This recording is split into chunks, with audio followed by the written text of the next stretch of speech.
Hola, ¿qué tal? Buen día. Vamos a empezar un nuevo tema de la materia de desarrollo de software orientado a objetos que va dirigido al sexto semestre de la carrera de Ingeniería en Computación. Y bien, ¿qué es lo que vamos a ver en este video? Como tema principal, lo que son las clases. Vamos a ver su concepto, su notación, los métodos, un poco de clases y objetos, y lo que es la visibilidad, el tipo de visibilidad público, protegido, paquete y privado. Bien, entonces el concepto de clases, dice: una clase es una plantilla que describe atributos y operaciones comunes. Una clase, dice aquí, que nos va a servir como una plantilla. ¿Por qué? Porque a través de ella, una vez que ya tenemos creada nuestra clase, podemos tener ciertas semejanzas o ciertos objetos que nos sirven para poder cumplir con el objetivo de software. Pero específicamente esta plantilla es la que nos sirve para poder sacar como copias exactas de esa clase. Va a variar lo que es el estado de la clase, como habíamos visto anteriormente, que son los atributos. Y por supuesto, esos estados o esos atributos van a depender de las operaciones, en este caso de los métodos que tengan esas clases, ¿no? Entonces, una clase podemos representar algo, ¿no? Algo del mundo real es la idea del paradigma orientado a objetos. Entonces, una clase podemos verlo como una entidad, y esta entidad al mismo tiempo va a comportarse como un objeto y va a contener el objeto, ¿no? Entonces, estas clases también lo podemos ver como una parte del módulo de un software, ¿no? Va a depender de qué tipo de nivel de abstracción estemos viendo. Inclusive podemos verlo también como la abstracción de un software. Podemos ver a una clase como una abstracción de un software. Y básicamente nuestras clases va a estar compuestos de atributos y de operaciones, o de datos y métodos. Bien, y esta es la imagen que les presento aquí. Es donde se puede observar un poco más claro el por qué el concepto menciona la parte plantilla. Tenemos del lado izquierdo una clase, en este caso un carro, un automóvil. Entonces esta clase, a partir de esta clase que me sirve como plantilla, yo puedo obtener otros, que en este caso serían los objetos, y que van a partir de esta clase que yo creé. Estos objetos que tenemos del lado derecho son, de alguna manera, pertenecen a esta clase, ¿no?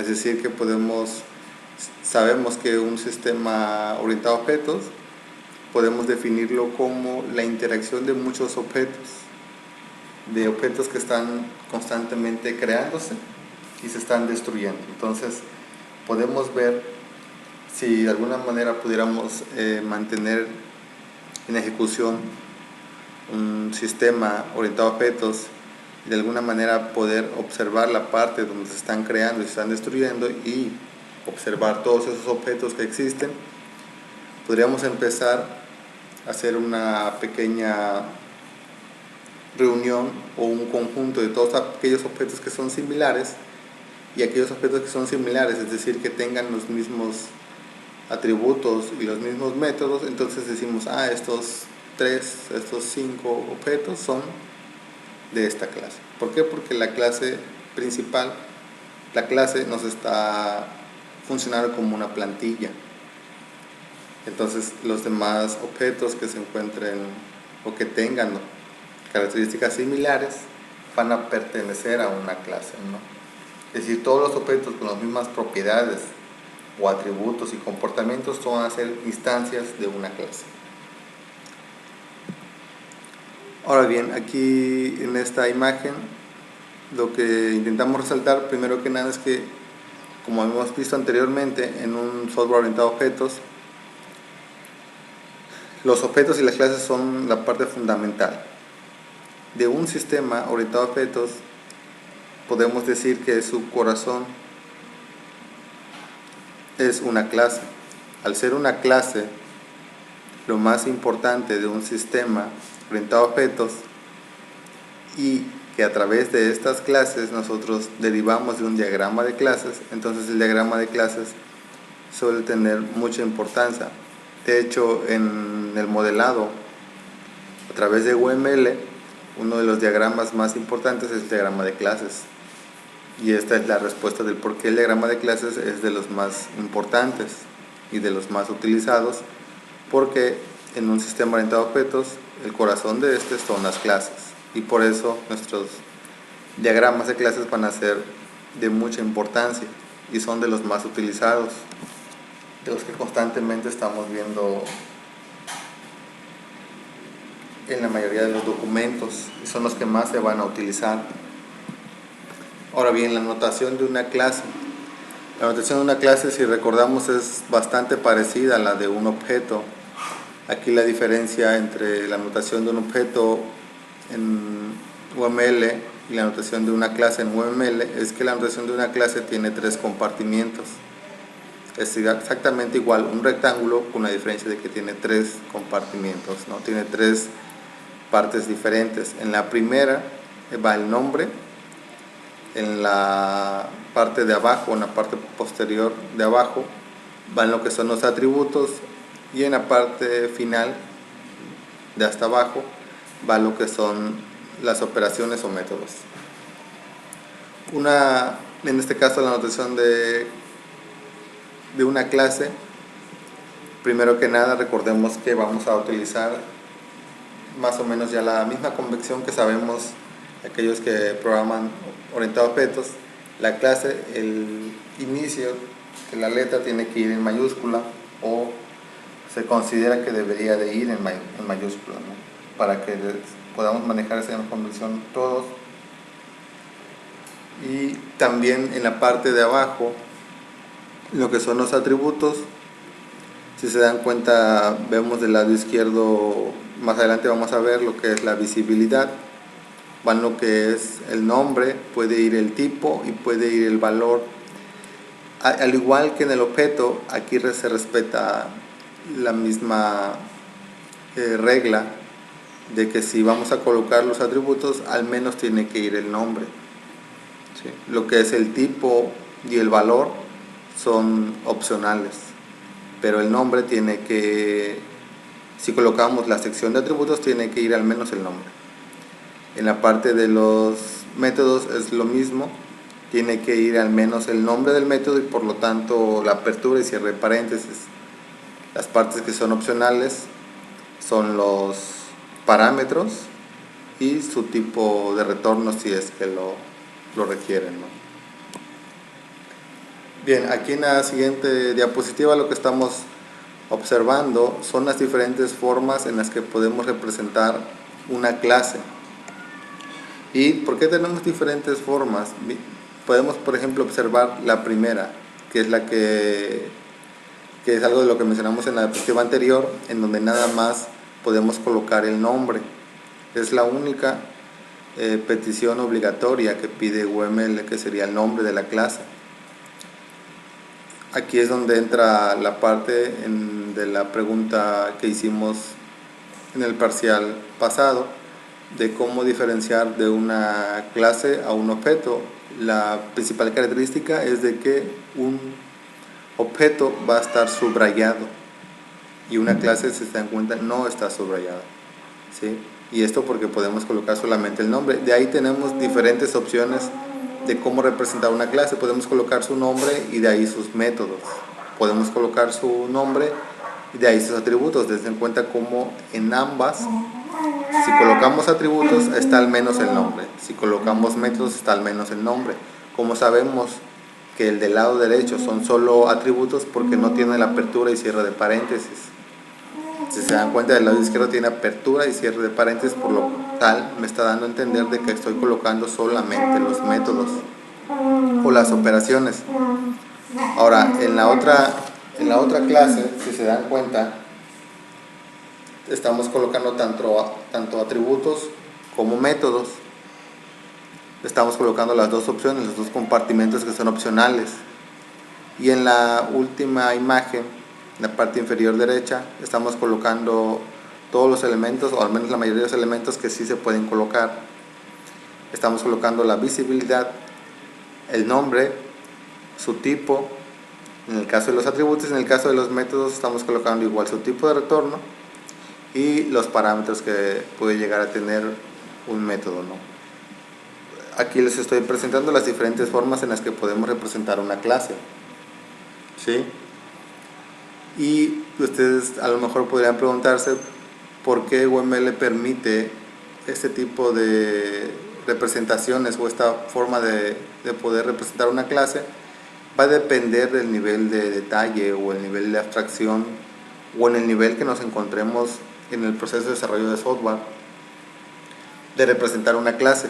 Si apenas estoy empezando a hacer un análisis de mis requerimientos y desconozco todavía más cosas o no he hecho un análisis profundo, puedo utilizar nada más la parte de colocar nada más el nombre de la clase. Conforme yo voy avanzando, entonces voy encontrando más información y puedo entonces representar colocando atributos o colocando métodos o inclusive ya colocando hasta su tipo de visibilidad, el tipo de dato que va a ser para los métodos, los parámetros y los retornos. Eso va a depender del nivel de detalle que nosotros intentemos mostrar o el nivel en que nos encontremos en el proceso de desarrollo de software. Igual va a depender también de que si nosotros queremos representar solamente los datos, entonces voy a mostrar nada más un rectángulo con el nombre de la clase y sus atributos. Entonces va a depender de en qué nivel de detalle intentemos presentar y también en qué nivel del proceso de desarrollo de software estamos, para saber qué conocimiento tenemos y si ya podemos colocar atributos o métodos. Bien, hablando de los métodos, dice que tienen las siguientes características. Como ya lo vimos, tiene que llevar el nombre, o tienen el nombre, lista de parámetros y tipo de retorno. Muchas veces hemos escuchado hablar de la famosa firma de los métodos o de las operaciones. ¿Qué es la firma o de los métodos o las operaciones? La firma no es otra cosa más que el nombre, el tipo y el tipo de retorno, ¿sí? Es decir, cuando nos dicen, a ver, coloca la firma de un método, o cuál es la firma de un método, nosotros tendríamos que estar mencionando su nombre, el tipo, en este caso del parámetro, y el tipo de retorno. ¿Por qué se le conoce a esta como firma? Al igual que si lo trasladamos como una analogía a la firma que nosotros usamos para representar y que en teoría debe ser única, al igual aquí en los métodos por eso se le llama firma, porque tanto el nombre como los tipos y el tipo de retorno va a ser lo que logre la diferencia entre otros métodos de la misma clase. Esto quiere decir entonces que no podemos colocar dos métodos con el mismo nombre, que es algo que ya sabemos, pero por eso es que se le llama firma, ¿no? ¿Sí? A la parte que está encerrada dentro de paréntesis de un método se le conoce como parámetros, ¿sí? Y la parte izquierda donde dice visibilidad, esa es opcional, puede ir o no, ¿sí? Pero recordemos que al menos de un método tiene que ir el nombre y la apertura y cierre de paréntesis. Bien, clases y objetos. Esta parte también es fundamental. Recordemos que ya vimos que a partir de una clase, que es una plantilla, yo puedo tener o crear varios objetos con los mismos atributos y métodos, pero va a cambiar su estado y va a cambiar su estado dependiendo del comportamiento, y el comportamiento recordemos que son los métodos. Dice, la relación entre una clase y un objeto es con una relación de instancia. Entonces, no una forma de poder hacer un diagrama representando lo que serían las clases y los objetos, tendríamos que usar una flecha no continua y de esa manera estar haciendo la relación. ¿Cómo definimos una relación en UML? Como una conexión entre elementos de modelado. Esa es una relación para UML. La definición de una relación para UML es una conexión entre elementos de modelado. en este caso el tipo de relación que estamos utilizando entre una clase y un objeto es una relación de dependencia. Y la relación de dependencia significa que un cambio en el proveedor va a afectar al cliente.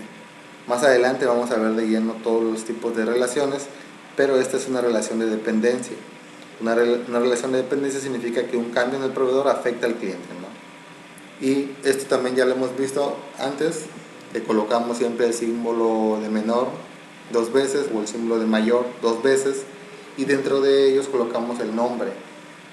Y esta es la forma de hacer una diferencia, ¿no? Recuerden que también en el include ya lo habíamos visto, y si colocamos include, entonces ya estamos haciendo un cambio ahí, ¿no? Ya sabemos a qué nos estamos refiriendo. En este caso estamos colocando la palabra instanciar. Pueden colocar o pueden encontrar, perdón, en otros libros, en otra teoría, como instancia, simple y sencillamente, o instanciar. Entonces, cuando colocamos los dos símbolos de menor, menor y los dos símbolos de mayor, mayor, es un estereotipo, ¿no? Y ese estereotipo en UML sirve para poder hacer diferencia entre otros que ya existen, ¿no? Y aquí tenemos un pequeño diagrama de clases y objetos. Lo único que hacemos es colocar la clase que ya tenemos de alguna manera encontrada. Aquí va a depender del nivel de detalle que estamos mostrando, y debajo de ella tenemos sus objetos.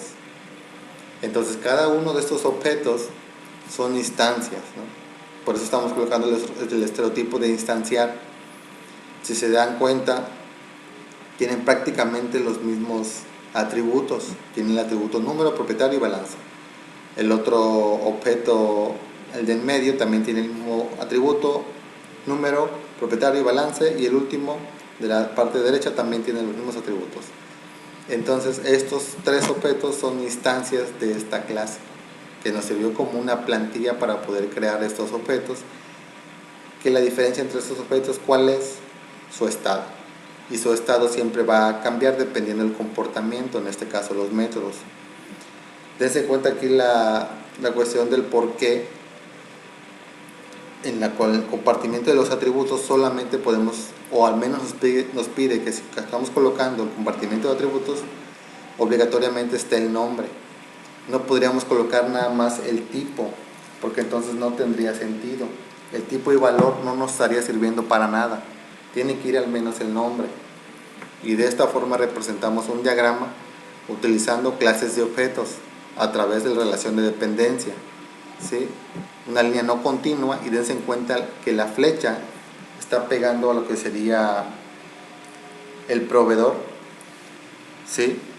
Y dependiendo una relación de dependencia, siempre un cambio que haga en el proveedor va a afectar al cliente, ¿no? ¿Sí? Bien, la visibilidad, que son los símbolos que hemos visto de la parte izquierda, tanto de los atributos como de los métodos, dice que controla el acceso a las características de una clase.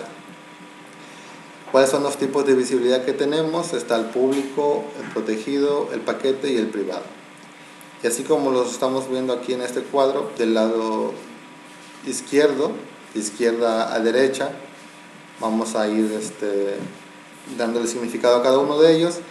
Pero aquí de entrada se los puedo mencionar así de rápido, que de izquierda a derecha tenemos el acceso con mayor accesibilidad a cualquier elemento, y conforme vamos avanzando hacia la parte derecha del cuadro vamos a tener menos acceso. Bien, la visibilidad pública. En esta imagen les estoy presentando una forma de cómo representar esa visibilidad. Y tenemos encerrado en un cuadro que en este caso dice paquete 1, que más adelante vamos a ver ese tipo de diagrama, pero dentro de ese paquete tenemos una clase que en este caso se llama cuenta, y estamos colocando un atributo con la visibilidad pública. La visibilidad pública, su forma de representarlo es un signo más positivo. Entonces, si dentro de esta clase que se llama cuenta tenemos un método, el método sí puede acceder a este atributo porque es público, ¿no? Y colocamos una flechita en verde. Si dentro de este mismo paquete tenemos otra clase que se encuentra dentro del mismo paquete y quiere acceder a ese atributo, sí lo va a poder hacer porque tiene la visibilidad pública. Si hablamos de que tenemos otro paquete, como suele ser el caso de un sistema orientado a objetos, vamos a tener muchos paquetes con diferentes clases. Si existe una clase que está heredando de esta, también va a poder acceder a ese atributo público. Si tenemos otro paquete, si tenemos otra clase dentro de otro paquete, también va a poder acceder a ese atributo que es público. Y por eso les comentaba que la visibilidad pública es la de mayor acceso, y si se dan cuenta, de cualquier parte podemos acceder a ella. Ahora, la visibilidad protegida, si se dan cuenta en este diagrama, estamos utilizando prácticamente el mismo. Tenemos en un paquete la clase. Aquí la forma de representar la visibilidad protegida es con este símbolo conocido como numeral, como almohadilla o como gato inclusive, ¿no? Ya lo hemos mencionado anteriormente. Entonces el atributo tiene el símbolo de protegido. Si yo tengo un método dentro de esa misma clase, sí puedo acceder a él, no tengo ningún problema. Pero si yo tengo otra clase dentro de ese mismo paquete y quiero acceder a ese símbolo, a este atributo de tipo protegido, no voy a poder acceder a él, ¿sí? Porque es protegido, solamente puedo acceder a él a través de la misma clase o si hay una herencia, ¿no? Es decir, aquí está el ejemplo, tenemos otra clase que se encuentra en otro paquete y que está heredando de la clase cuenta. Al estar heredando, esto me permite que a través de algún método yo pueda acceder a mi atributo protegido de la clase padre. Si yo tengo otra clase que se encuentra en otro paquete, no puedo acceder a ese atributo. Entonces, con la visibilidad protegida yo voy a poder acceder a ello con los mismos elementos de la misma clase o elementos que estén heredando en otra clase. Es la única forma en la que yo puedo acceder a la visibilidad protegida. La visibilidad paquete, en este caso la forma de dar el símbolo a la visibilidad paquete es con una tilde, la tilde que usa la famosa ñ, es la forma de representarlo.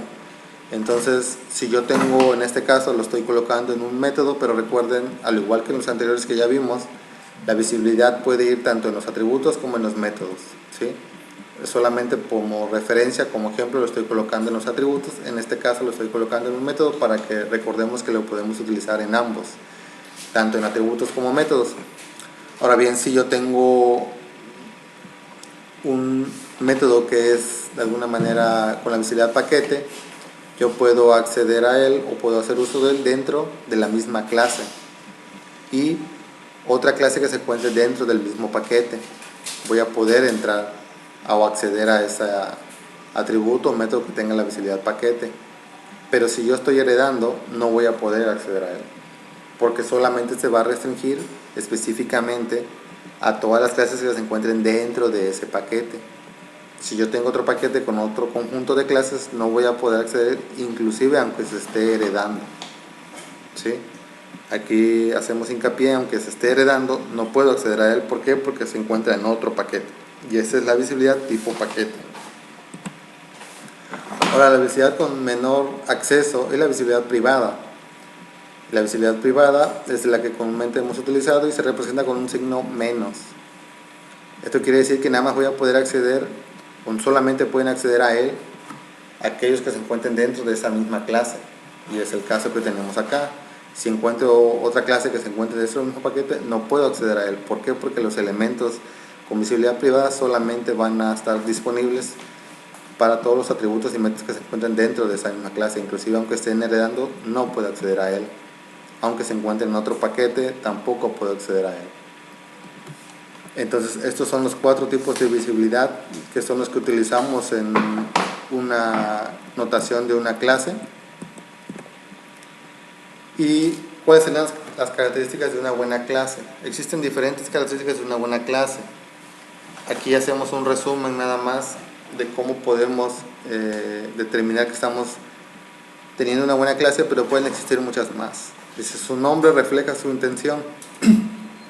Es decir, tenemos que saber que el nombre que le estamos utilizando a la clase debe de definir por sí solo los tipos de atributos y métodos que vamos a utilizar. Es decir, van a tener una relación al momento que yo vea el nombre de la clase voy a estar ya dado por hecho una posible idea de qué atributos y métodos voy a tener a él, y solamente por el simple nombre que le estoy colocando a la clase, ¿no? Entonces su nombre debe reflejar su intención. Una clase es una abstracción que modela un elemento específico del dominio del problema, ¿sí? Recordemos que el mayor elemento principal de la programación orientada a objetos es la abstracción. Por lo tanto, si logramos que una clase sea en un nivel mayor alto de abstracción, vamos a tener un mejor dominio del problema. Una clase también va a tener un conjunto pequeño y bien definido de responsabilidades, es decir, no queremos que una clase tenga 1000 atributos o que una clase tenga 1000 métodos. Claro, va a depender del problema, al menos que sea necesario, pero no suele suceder esos casos. Por eso aquí nos dice que un conjunto pequeño y bien definido de responsabilidades. ¿Cuáles son las responsabilidades? Se refiere tanto a los atributos como a los métodos, a las cosas que tienen que realizar. Y una buena clase tiene que tener alta cohesión y bajo acoplamiento. Estos dos conceptos son bastante importantes. Alta cohesión, ¿por qué? Porque los métodos y los atributos se van a usar a sí mismos dentro de la misma clase. No tiene sentido que yo tenga un método que no se esté usando en esa clase. Si no se está usando en esa clase, no está bien definida. Bajo acoplamiento porque mi relación con otras clases debe de ser mínima. En el menor mínimo que pueda hacer uso existe esa relación, y esa relación con otras clases es bajo acoplamiento, de la menor manera. ¿Por qué? Porque no queremos que tengamos demasiadas relaciones con otras clases y eso nos complique poder de alguna manera utilizar o reusar una clase en otro sistema. Por eso buscamos bajo acoplamiento, porque necesitamos que sea de fácil reuso las clases, ¿sí? Bien, espero que esté un poco claro lo que son las clases, la notación de las clases y su visibilidad, que es lo que vimos en este video. Más adelante vamos a ver otras características de las clases y entrar de lleno lo que sería el diagrama de clases. Cualquier duda, se encuentra mi correo electrónico al inicio de la diapositiva. Me pueden hacer los comentarios que gusten y nos vemos en otro video. Gracias.